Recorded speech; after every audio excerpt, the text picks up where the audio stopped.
Depuis 5 jours, pas moins de 150 avions militaires chinois ont pénétré dans la zone de défense aérienne taïwanaise.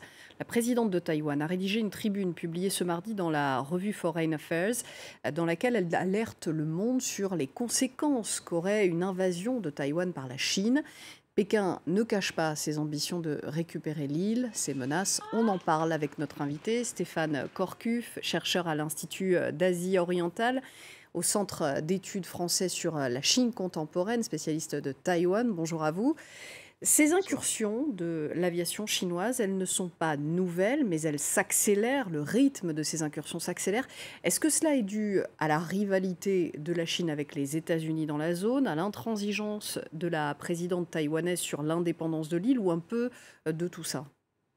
Alors, bonsoir. Tout d'abord, je me permets juste de corriger, je suis maître de conférence à Sciences Po Lyon, pas chercheur à l'Institut d'Asie orientale.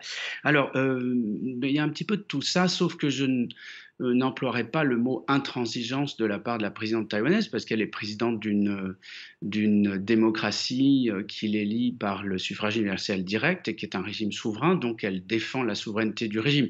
Le mot est peut-être un petit peu fort, mais c'est vrai que vu de Pékin, c'est une position intransigeante tant il est vrai que Pékin aimerait voir Taïwan se soumettre. Mais je pense que dans les raisons proximales qui font que ces derniers jours, le nombre d'avions a été considérablement augmenté, puisque hier, il y en a eu de mémoire 56, c'est donc le record depuis 1 an et demi. On peut voir certainement la réponse de Pékin disons, ces manœuvres militaires conjointes qui se sont tenues récemment en mer de Chine du Sud et qui poussent la Chine à une réaction violente. Quel est l'objectif recherché justement par la Chine avec ces incursions aériennes?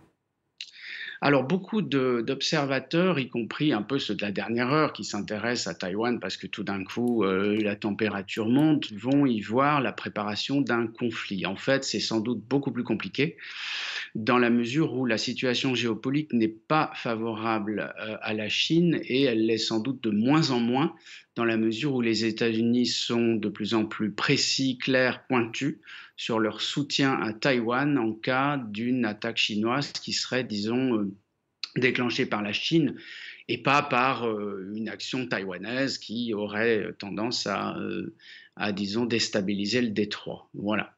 Donc, les raisons qui poussent la Chine à faire ça sont des raisons non pas de préparation d'un conflit dans l'immédiat, mais plutôt de faire monter la pression et à mon avis pour tester les défenses taïwanaises, pour tester les réactions des alliés de Taïwan et puis aussi pour faire du renseignement. Là, dans les 56 avions qui sont passés hier, il y avait des avions de renseignement à des différents niveaux de l'atmosphère et puis évidemment pour faire marcher leur propre défense pour s'entraîner.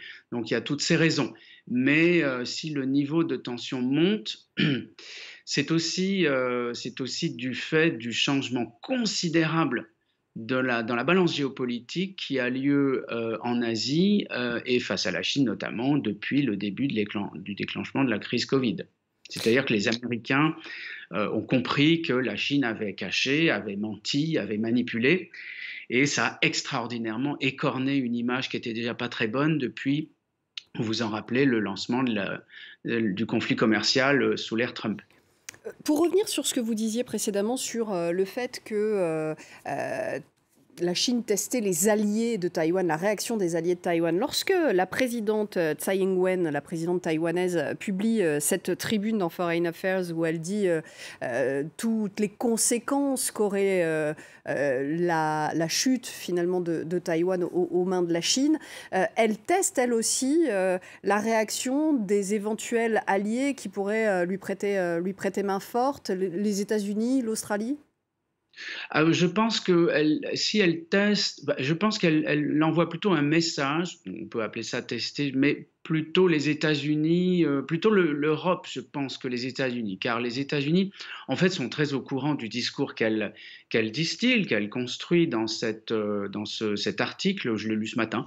C'est un article très intéressant parce qu'il représente vraiment la vulgate du discours officiel taïwanais, très construit, avec pas mal de recul, très polyvocale aussi, qui fait appel à, disons, la pluralité dans la société civile taïwanaise, et qui, en fait, a un cœur, une structure fondamentale de discours qui est de dire, au fond, Taïwan, c'est la terre frontière des valeurs qui ont fondé enfin, la Société internationale en 1944-45 en Asie.